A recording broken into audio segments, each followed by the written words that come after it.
What is going on, guys? Bruin Steel here, and welcome back to another WWE broadcast. I'm your host, Bruin Steel, and today I'm recapping the Friday Night Smackdown that took place March 7th, 2025, and it took place in the Wells Fargo Center in Philadelphia, Pennsylvania. And before we start this video, I just want to let you guys know that my partner in crime, Canadian Yorker, cannot make it to this broadcast. He has a lot going on this weekend, so I'm doing this solo. But it is the road to WrestleMania, and it is the fallout from the Elimination Chamber, by the way, which was a absolute amazing show. But yeah, let's get started with Friday Night Smackdown. So we start off with the Viper, Randy Orton. So Randy Orton making his entrance.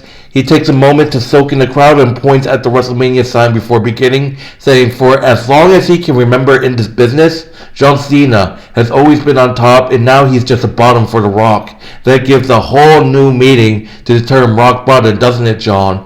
Randy welcomes up to the show. Randy welcomes us to the show and says that John Cena has been his friend for a long time, and so has Kevin Owens. They both done vile things and crossed the envelope time and time again before. It's always been in the name of getting the job done. In the name of business, Kevin Owens, the wrestler he respects.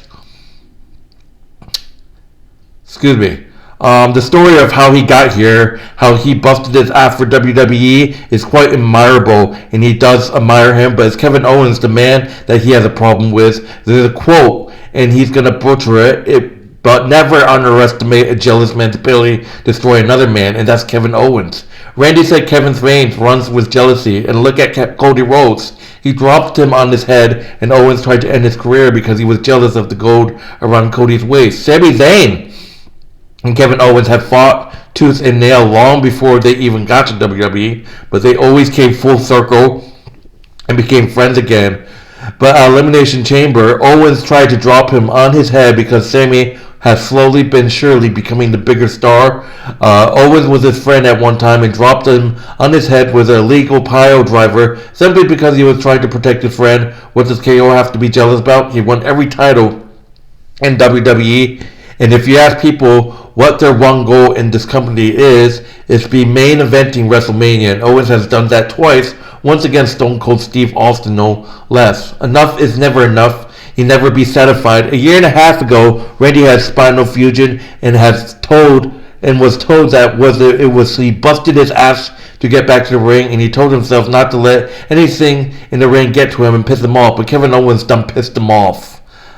He talked about how he hit an RKO on Owens at the Chamber and felt a feeling he hasn't felt in a decade and a half, and the voices started talking to him again and told him to back up and measure his mark and kick Kevin Owens in the head so freaking hard that even his family won't recognize him. He tells everyone to listen to him when he says he's going to prove in short after that Pat McAfee is only the second greatest punter in WWE. Ending the opening segment, Randy Orton is definitely going after Kevin Owens. As expected, I think that, obviously it's going to be Kevin Owens and Randy Orton at WrestleMania, unless they do something else, I don't know. But Kevin Owens versus Randy Orton is the direction I think they're doing for WrestleMania. That's why Randy Orton points at the WrestleMania sign. He's definitely going to have a match at WrestleMania, and I think that match is going to be against Kevin Owens, obviously. So we have to see what happens. We might see, people wanted to see John Cena versus Randy Orton one last time, but I feel like we could have a heel Cena versus a babyface Orton. How exciting would that be? We always seen Cena as the face against a heel Orton back in the old days, obviously when, John Cena and Randy Orton had those, amazing rivalries back in the day. So obviously we have to see what happens. Alright, moving on to the first match of the Friday Night Smackdown. We got Tiffany Stratton, let's go, against Pimper Nivens, 1-on-1. Tiffany Stratton versus Pimper Nivens. Into the corner, a shoving match briefly breaks out, and then Pimper shoves her down, whipped to the corner, up and over, back row. Stratton with a side headlock, block the shoot off. Second try works, and Pimper bowls the champion over. Action to the floor, both women down and out. Stratton off the ropes. She managed to bowl Pimper over, laying in wait, hamstring Back elbow connects the snap bar off the rope drop kick, cover for two, pimper shoulders, thrusts her into the corner, a few more side steps to charge. Matt slam connects, and Tiffany goes up top. Senton, the Tom Mick will go for a cover for two. Niven bowls her over up the top for the outer bomb. Nobody home. Tiffany capitalized. Tiffany hitting the prettiest moonsault ever. Tiffany Stratton defeats Pimper Nivens in this amazing match. And post-match, Charlotte Flair appears to chop block Stratton and put her in the figure eight. We see I obviously can't wait. I can't wait to see Tiffany Stratton versus Charlotte Flair at WrestleMania. Right now, this just shows how Charlotte Flair is the heel and Tiffany is the face. People are complaining about, Tiffany's as a babyface is not working out. Give it time, guys. Come on, man. This is Tiffany Stratton. People love her. It's going to take time, obviously. And, I honestly want to see Tiffany beat Charlotte. That would be Tiffany Stratton's biggest win in her career. So I definitely want to see Tiffany defeat Charlotte Flair at WrestleMania. Tiffany Stratton defeats Pimper Nivens, but Charlotte Flair attacks Tiffany right after the match, which is kind of expected. So alright, moving on to the next match. We got a triple threat WWE Tag Team Championship #1 contender match. Los Gatos, Angel Garza, and Berto Carrillo versus the Motor City Machine Guns, Alex Shelley and Chris Shelley. Alex Shelley and Chris Shelley, versus the Pretty Deadly, Elton Prince and Kit Wilson. Winner will get a shot at DIY. Failing out, Garza drop kicks Wilson and takes his pants off, but Shelley tags in Carrillo tags in on Kit. Elton comes in angry and all six-man brawl. Dive put everyone on the floor. Pretty Deadly gets spiked by Shelley. Tag to Sabin, kicking Prince into the corner. Carrillo with a tag. Diving Tyros from Chris, charging in. Back elbow, diving tornado DDT for two, putting Los Gatos and Elton on the floor. Sabin dives on all three, tagging Shelley back into it, but Wilson kicks him down, and Ellie steals it. Pretty Deadly defeats the Motor City Machine Guns and Los Gatos to become the #1 contender. So we're gonna get Pretty Deadly versus DIY down the road. Obviously, a great win for Pretty Deadly. They've been kind of a heel faction, and now they're tweeners. So I think they're moving towards the turning face situation. Obviously, I think they're going to turn face down the road, and obviously we're going to see Pretty Deadly versus DIY. If you guys don't remember, the Street Profits got attacked, but then it was actually DIY that attacked the Street Profits, but then they obviously got Pretty Deadly to accuse Los Gatos that attacked them instead. So this is going to be interesting. So that's just that. Alright, moving on. We got Bianca Belair making her entrance. Obviously, here we go, addressing the whole Jade situation. She said that she should feel like she's on top of the world and be focused on going to WrestleMania. But it's hard to do with that when two of your friends are fighting. She formed a bond with both Jade and Cargill and Naomi, and especially once she started teaming with Naomi, they became best friends. So, no, she doesn't believe that Naomi would do something like that. But she literally feels like she's going crazy and she's being accused and she needs answers. Neither of them are talking to her and she needs answers. And she calls Naomi out to give them to her right now. Naomi makes her entrance in a sparkly net brace, and somehow I feel like Jewel Geener would be proud. Bianca asks her what's going on, and Naomi says this isn't what it looks like, and she needs Bianca to lock in and understand what she's going to say. She asks who stepped in when Jade couldn't compete, had her back, and made sure she didn't have to relinquish the tag team titles. Bianca tells her to stop and asks her directly if she attacked Jade Cargill, but Naomi prevaricates and says this is outside noise and she needs to focus on getting the titles back and on WrestleMania. Bianca again tells her to stop and says they're here for Jade and nothing else. Naomi scoffs and asks if she really wants to know how she feels and says she never said for fear for being messy and hurting feelings, but she says Jade Cargill was piggybacking off of Bianca the whole time. That's the truth, and she was forced to watch this to see it off of Bianca's hard work while she was pushed to the side and forced to fight for herself, and she didn't say a single word when she let them give her flowers and she was proud of them, and that hurt her feeling. she didn't give a damn about Jade because she didn't give a damn about Bianca Belair. Again, tells her to stop, and Naomi asks if she really wanted the truth, and they talk over each other until she grabs Naomi's shoulder and asks her for a simple yes or no right now, or she will never hear from her again. Naomi says she loves her back. Naomi starts crying and turns away from her and turns back, a tear rolling down her cheeks as she admits that she did it. She said she did it for her and she did it for them, and it was always supposed to be the two of them. Bianca breaks and sobs and tells her not to touch her, and this hurts so bad because of how much she loved her. Naomi said that she loves her back, but Bianca says she can't look at her right now, but they're done. She leaves, and Naomi shouts after her and begs her to come talk to her and apologize again, and begs her not to walk away walk out on her, and says the truth is that she should have pushed Jade harder and sooner. Every time she gets started to clock in and stand up to herself, everyone turns on her, and she calls Bianca ungrateful bitch. That gets the tears to stop, and Bianca turns around to stare. On the Tron, a truck drives up, and Jade Cargill is here wearing a white bodysuit with three blood splatter and eye makeup done in bloody tears, and it's terrifying. Excuse me. Where the fuck did we go here? Sorry. Give me a second. Oh, yeah. Sorry. She screws to the ring and attacks Naomi, putting her into the announce table and into the ring post. She takes to the ring jaded. So, yeah, Naomi admits that she attacked Jade Cargill. People were thinking that it was Bianca.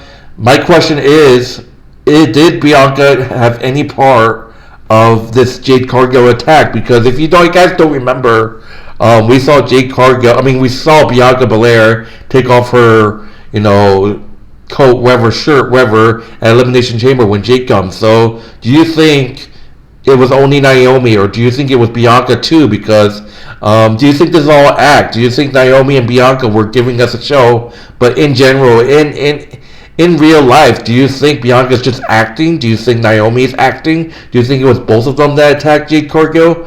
But the thing is, Jade Cargill looked at Bianca. Jade Cargill looked at Bianca like it wasn't her. But do you think that's the case? Do you think there's going to be video footage of Jade? There's going to be video footage of Bianca getting involved. Do you think it's going to be revealed and Jade missing out, people are saying that, Bianca's going to turn heel. But do you think that Bianca's going to got involved in somehow? Because, people are saying that Bianca's faking it. Naomi's pretending that she's done with, Bianca.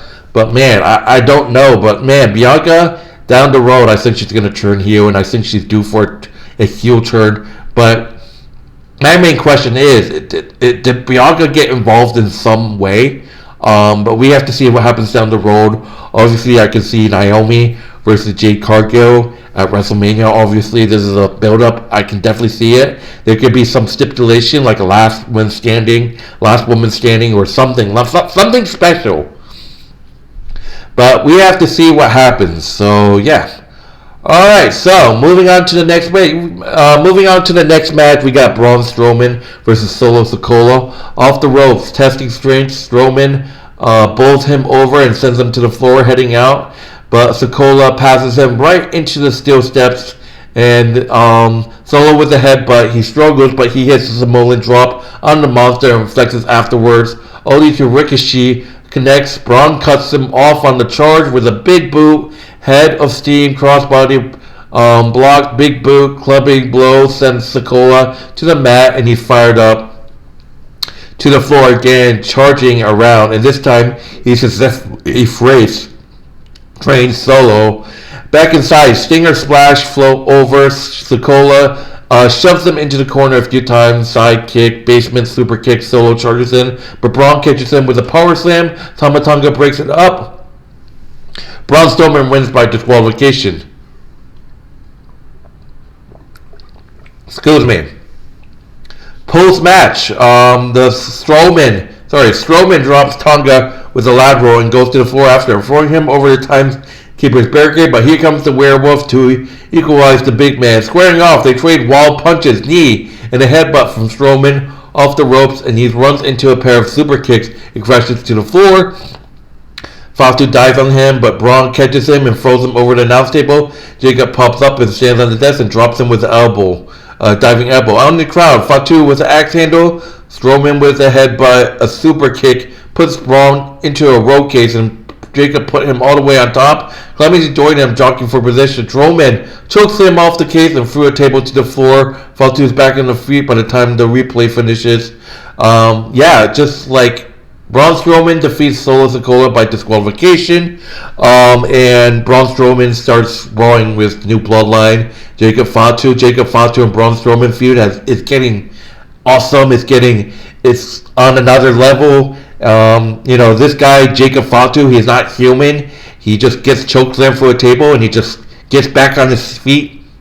And I can definitely see Braun Strowman versus Jacob Fatu at WrestleMania. But people are like, maybe you might get Solo versus Jacob Fatu, because I feel like Tama Tonga and Jacob Fatu might turn on Solo. Solo will be the heel. I think that I think people love him. I just feel like people cheer him. They were chanting his name a couple weeks ago, Jacob, and I think he's a legitimate guy who could be a face. And that's just that. So Braun Strowman defeats Solo Sikoa by disqualification. Alright, so moving on to the next match. My least favorite match of the whole Friday Night Smackdown, because it was absolute bullshit. The WWE Women's United States Championship street fight. Chelsea Green defending it against Mi Chan.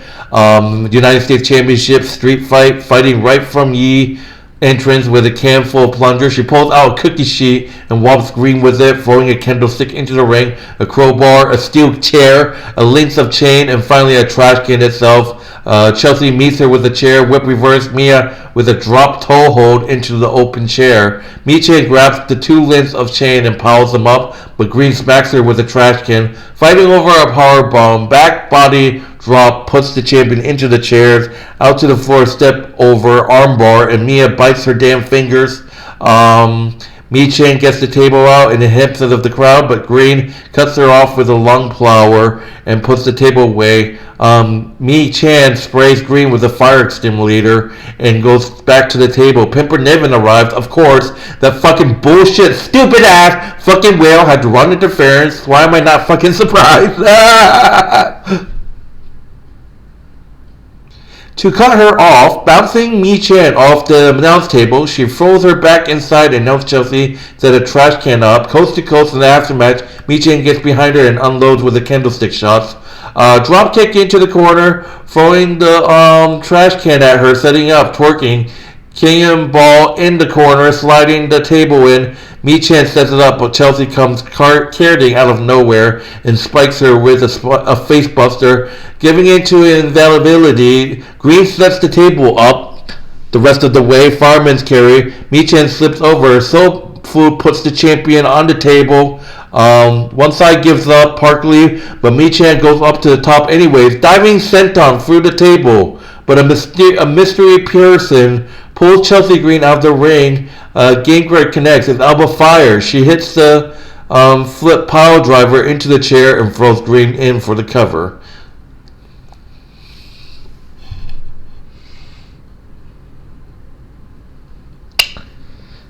I can't do this, guys. I can't.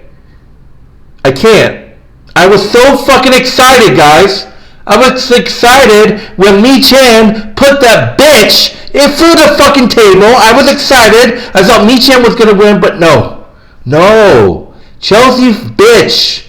That bitch wants to get all the fucking help she wants because she can't win on her own. You think Pimper Niven was bad? But now you got fucking Elba Fire helping this little fucking bitch in this match. What else can go wrong, right? What else can fucking go wrong, right? I fucking had it with Chelsea Green being United States Champion. Triple H, do something. Do something. Someone in the backstage area. Someone, one of you guys, one of you female wrestlers, please. Just fucking beat this bitch, man. And no, now Elba Fire, who I admire. I love Elba Fire, but that was the biggest stupid decision that she can make. Like, why? Why would you help this bitch, Alba Fire? Why would you fucking help this little bitch who's been losing matches? She's fucking annoying as fuck. Why? I don't understand, man. Why the fuck would you risk something like that and help this bitch?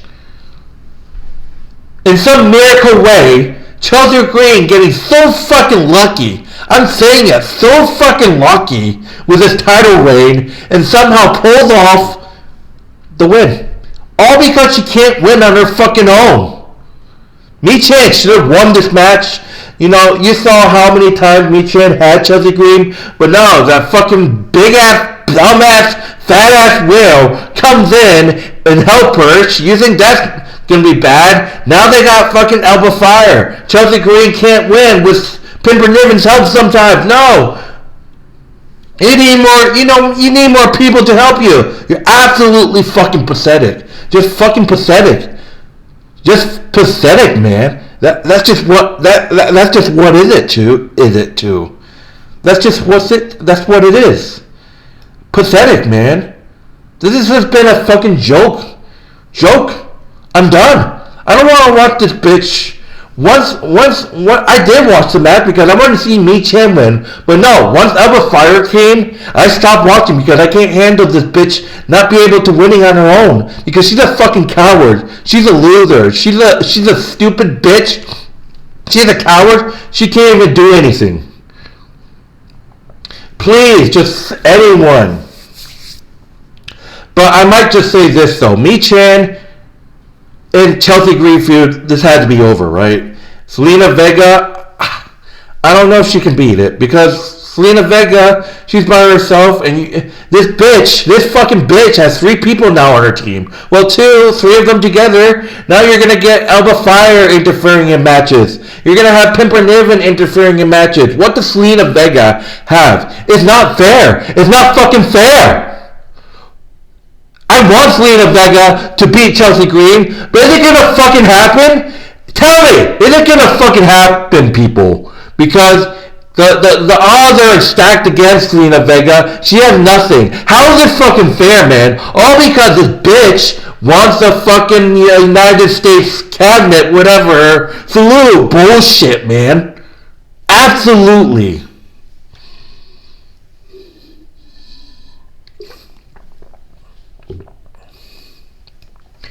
But I'm going to go to the next match. I have had it. I've had it with her. Can you win? Let me ask you, Chelsea Green. Can you win fucking matches on your fucking own? Do you really need a whale and Alba Fire to help you? Like, you're absolutely pathetic. Like, can you do shit on your own? Is that how you go to the bathroom, Chelsea Green? You just, one hand, you're going to be holding Pimper Niven's. Pimper Niven's going to be there when you use the restroom. Like, Pimper Niven, can you hold my hand while I piss? Alba Fire, can you hold my right hand while I piss? Do you guys hold hands when you go down a slide, a playground slide? Oh yeah, I bet that you do that every fucking day. But anyways, moving on to the next segment, we got the American Nightmare, Cody Rhodes, making his entrance with a hell of a black eye and gets on the mic. He sets the title down on the mat and takes a long stare in the crowd as a Cena sucks chant starts.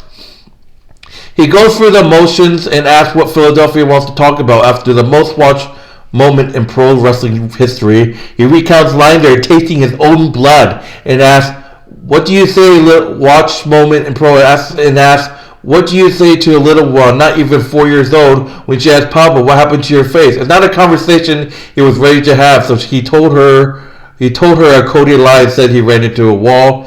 It's not entirely untrue. He ran into a wall designed by Final Boss, The Rock, his associate Travis Scott, and by his WrestleMania 41 opponent, John Cena. He drove John around for 2 years trying to sponge off of knowledge he could. He felt about Cena the way many did. He was a hero, and one day he'll tell his daughter what actually happened, that a great man who did great things was his motto in the sport, the very definition of virtueless, a man whose slogan was never give up. He gave up. He said he tried to maintain a composure, and if Cena doesn't owe it to him, he owns it to them. Why? And he knows his own friend. He knows that it was a really smooth, well-educated, well-crafted retort, and when he's done talking, he feels bulletproof, infallible, and justified, but there's no justified for John Cena. He said that this is the one place his old man was scared to fight in, and he even once painted his face like a road warrior's to show how brave he was, but no, he never felt the same because once mustache on his face, he was climbing a ladder for the Money in the Bank briefcase, and for reasons he never understood, Philly cheered for him. And last year across the street at WrestleMania, we chose him again, and we cheered for him, and he won the title. You can watch it back, turn the audio up, see John Cena celebrating with him and his family, and Cena pointed at the title and said it gets heavier every day. Cody picks up the title and looks at it and says here he's holding the title and it's not heavy enough. He held the title for 300 and something days, and he knows that John felt his successor had to look like him and talk like him, and he's convinced he was the last of his time. But here, he is holding the title above his head like it weighs nothing, and he will defend it at WrestleMania, and clearly John Cena wants some, so come get some. So, Cody Rhodes with a strong promo, calling out John Cena. I was obviously shocked. I think people were shocked about the whole John Cena turning heel, obviously. And, my question is John Cena going to be having The Rock as his manager? Are we going to see a partnership like Roman Reigns and Paul Heyman did? Are we going to see a partnership between John Cena and The Rock? And maybe even put, what's his name? Whether it's Travis Scott in the mix too. You might see Travis Scott in the faction too. I mean, that's just that. But, obviously, this is John Cena's time. People are like, I think John Cena beats Cody Rhodes at WrestleMania, obviously, but we have to see what happens because obviously, look, I was shocked that John Cena turned heel, but I kind of understand why. Obviously, he won 17. John Cena hasn't been a heel since 2003, or was it 2002? My memory is absolute trash. So I can understand why, where he was going for it. So moving on to the next match, we got Drew McIntyre versus Jimmy Uso. Uso with right hands out of the gate, chops into the ropes, whipped reverse, passing McIntyre to the floor, off the ropes, elbow cuts with a suicide dive, chops in the corner, whipped across. Drew kicks him in the midsection and slides out to the floor. Big clubbing blow on the apron, fireman's carry. Jim slips out and bounces his head off the table. The desk, sorry. Super kick connects, crossbody over the announce table. Back and forth in a fairly sharp. Drew gets it with a huge claymore. Drew McIntyre defeats Jimmy Uso by pinfall. Post-match, McIntyre makes like he's going to head back in the ring to attack Uso, but Damian Priest blindsides him and beats him down as referee and road agent breaks him up. Priest says Drew should have killed him, and he's going to come after him every week and break away to lay him out and beat him again. Pulled apart a second time, but it seemed to work. So obviously Drew McIntyre and Jimmy Uso has the feud. Obviously Drew McIntyre beat Jimmy Uso, but obviously they're doing Drew McIntyre versus Damian. It's a feud that's been going for a while. Obviously, we saw Drew cashing the Money in the Bank and failing in that triple threat match where it was Damian and Seth Rollins at Money in the Bank, but obviously that failed. And obviously they're just doing a one-on-one feud with Drew. I think it's gonna be Drew and Damian at WrestleMania. Just my own opinion, obviously. So yeah. Speaking of main event time. WWE United States Championship. We got LA Knight and Shinsuke Nakamura. Shinsuke Nakamura defending the WWE United States Championship. I almost said Women's United States Championship. Sorry. Fuck that, Chelsea Green girl. Shinsuke Nakamura defending the WWE United States Championship against LA Knight. Nakamura with kicks. Knight returned punches, whip cross. Shinsuke bails out on the floor. LA follows, cuts off with a kick, puts on the apron, running knee connect. connects back inside Nakamura. Cartwheels, knee drop. He's feeling frisky. Charging in. Boot up, kick to the back, sliding German suplex. Knight recovers, slings him to the floor, wrecking ball. Drop kick, and he's fired up. Knight in control, fired up. People's elbow, cover for 2. Punches in the corner, setting him up top. Jockeying for position, Nakamura knocks him down with a throat thrust and ducks under him when he jumps back up. Position, reverse, rake the eye back.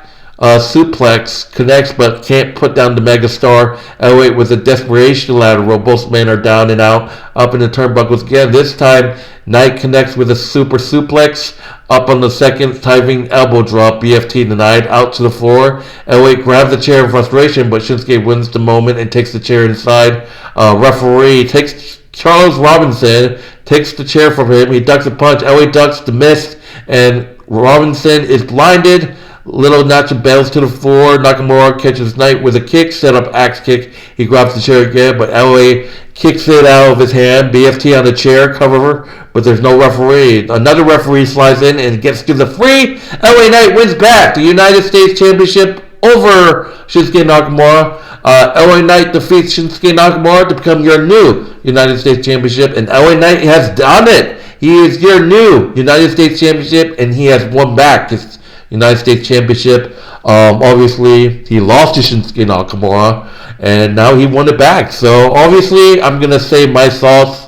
Shinsuke Nakamura's title reign was sad. It was not good. I wasn't a big fan of Shinsuke Nakamura's United States Championship run. Obviously, I think if the whole chair situation with the chair being used as a weapon, obviously LA Knight took advantage. I wouldn't be surprised if Shinsuke Nakamura asked for a rematch. Obviously, there's going to be some talks.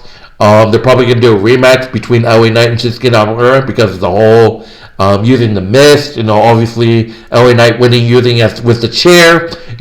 That's just talk. So, but LA Knight defeats Shinsuke Nakamura and wins back his United States Championship. Wow, man, that's just that. But anyways, that is Friday Night Smackdown. My name is Bruin Steele, and to give you my grading. I absolutely love the show. I just did not like that bitch Chelsea Green retaining.